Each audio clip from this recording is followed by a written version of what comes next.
Number 10. Exile. Exile, also available on the Sega Genesis, is a fast-paced action RPG that plays like a side-scroller. It is a very difficult game and also a grind fest, but for its time, it was a hardcore experience. In towns, we meet a top-down view perspective where you can talk to people, something very important because that's how you find out where to go next most of the time. It seems as if you have party members, right? But you actually don't, they're just other story-important characters. Anyway, Exile is a cool action RPG, no matter the system you play it in.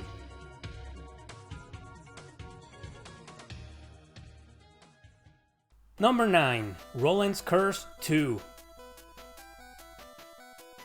This is a sequel to a 1990 game with the same name that didn't make it in my previous videos. The second is better, however, as it is more fun to play. Another action RPG with small similarities to Zelda, but here you will get party members to switch to at any time, giving the game a lot of variety. Planning who to use against what will play a major role here. No reason to discuss its music and story as they are good enough, but there's not much to say, to be honest. Rolands Curse 2 is all about its gameplay and characters. Definitely an overlooked gem on the Game Boy.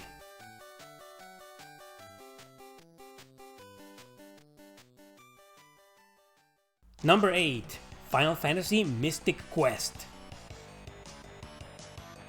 The infamous game we got in the West because gamers were complaining about the other titles being very hard. This was Square's response to that. The result was actually quite a decent adventure with a generic story but charming nonetheless. A turn-based RPG with only 2 characters per battle, great sprites, and a surprisingly great soundtrack. So why is it infamous? Well, let's just say it was too damn easy, which backfired against Square in a way.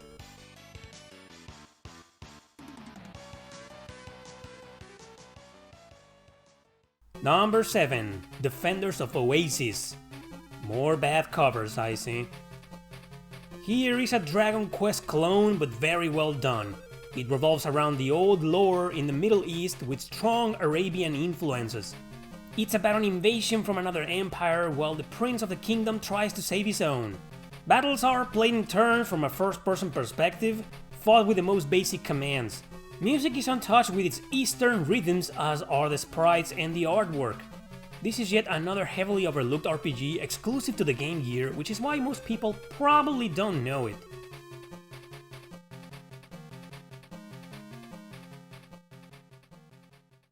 Number 6. Cosmic Fantasy 2. We never got the first title in the series, but Working Design somehow managed to localize the sequel. It starts off with the classic story of 2 childhood friends with these neat anime cutscenes. The quest then goes on to science fiction and medieval fantasy as you find more characters to join you. The battle system is played in turns, and damn is it low at first.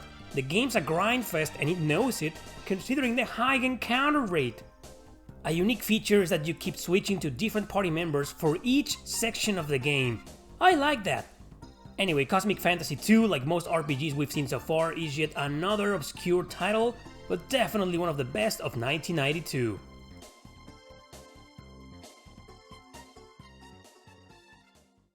Number 5. East 3 Wonders of the East. I just covered the TurboGrafx/Genesis version on the previous video, so there's no reason to discuss this influential game again. Super Nintendo port was released until 1992, so it meets the conditions, right? Good game, fast-paced action, nice music and story. Yeah, it just had to be here. But it's the last time we'll see it, I promise.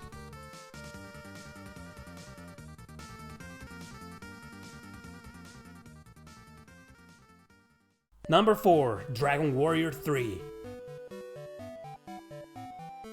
Even though this third entry was localized in 1991, for some reason they didn't release it until next year.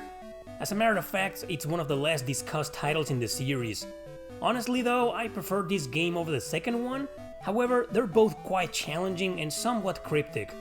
But that's an NES RPG for you, and a classic in the series of the popular Dragon Quest.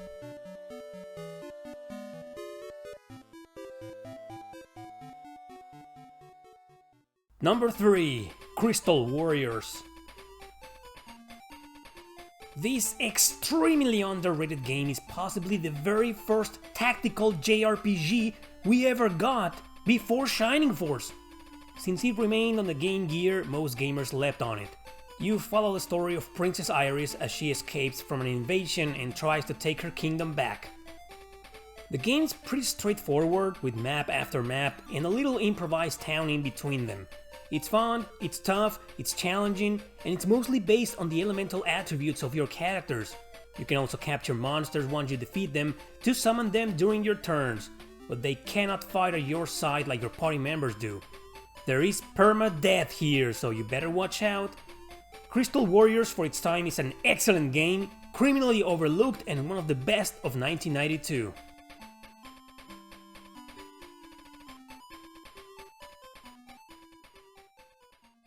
Number 2. Soul Blazer.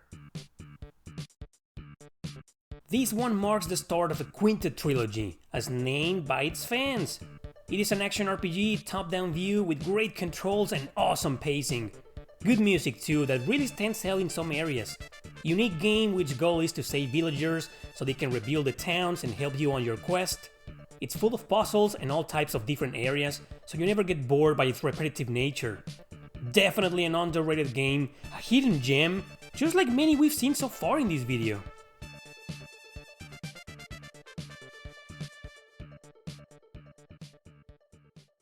Number 1. Dragon Warrior 4. However, the throne remains on one of the most influential RPGs of all time, the memorable and beloved Dragon Quest IV that took everything positive from its predecessors and did it right. Story divided into several different characters, meaning it works as an episodic game. Nice world, nice battles, nice interface, nice graphics, nice everything. Dragon Warrior 4 is not only the best JRPG of the NES, but also of 1992.